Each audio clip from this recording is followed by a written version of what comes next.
घोंसले के भीतर दो नन्हे बच्चे चिंकू और पिंकू भूख के मारे बिलख रहे थे। मम्मा, भूख लगी है, क्या कुछ खाने को मिलेगा मम्मा? पेट में कुछ नहीं है मम्मा, कुछ ला दो ना। चिकी की आंखें भर आईं। हे भगवान, मैं क्या करूं? कैसे बताऊं कि बारिश शुरू हो गई है, लेकिन मेरे बच्चों का रोना मुझसे देखा नहीं जाता। भीगूंगी, गिरूंगी, चाहे जो हो, लेकिन इन्हें भूखा नहीं देख सकती। रुको मेरे लाल, मम्मा कुछ ले आएगी, चाहे जान ही क्यों ना चली जाए। परंतु एक बात याद रखना, जब तक मैं नहीं आऊं, घोंसले में से बाहर भी मत देखना। हाँ, बाहर भी मत निकलना, समझ गए ना? अब इन दो बच्चों की माँ घर पर नहीं थी और बच्चे घोंसले में अकेले थे। उनके लिए यह पहली बारिश थी जो उन्हें किसी अजूबे से कम नहीं लग रही थी।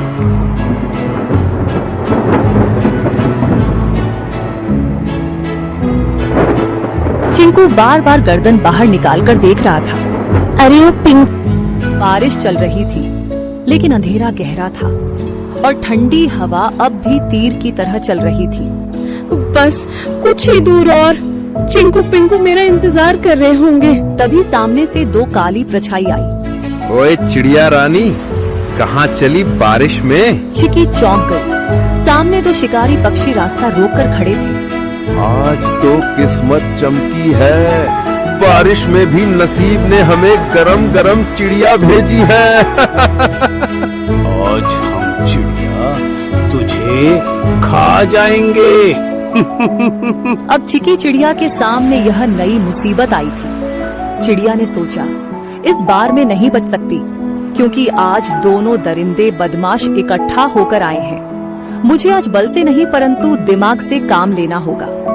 उसके दिमाग में एक आइडिया आया, जब दुश्मन को हराना हो तो उनमें फूट डालो, जिससे दुश्मन की ताकत आधी हो जाती है।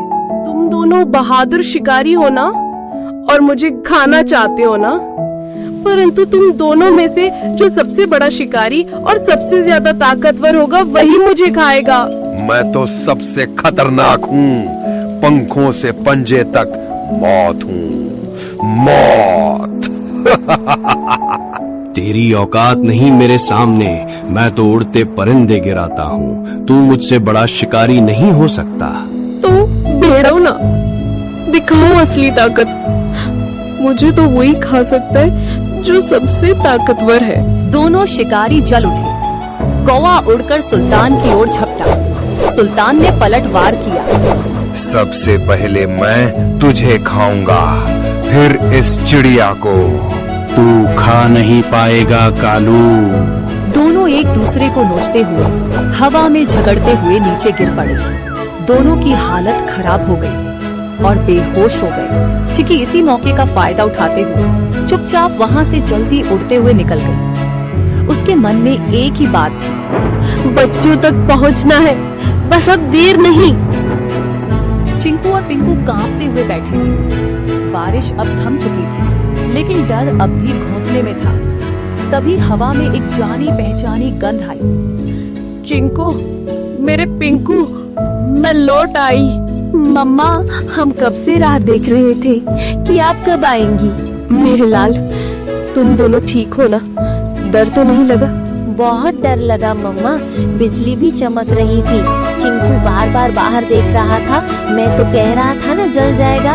बेटा, कभी कभी डर जरूरी होता है, लेकिन बहादुरी ये है कि डर के बाद भी टिके रहो। तुम दोनों ने बहादुरी दिखाई। पंखों में छुपाए हुए गेहूं को निकालकर मजेदार खाना बनाया और बच्चों को दिया। बच्चों ने भूख के कारण खाना खा लिया।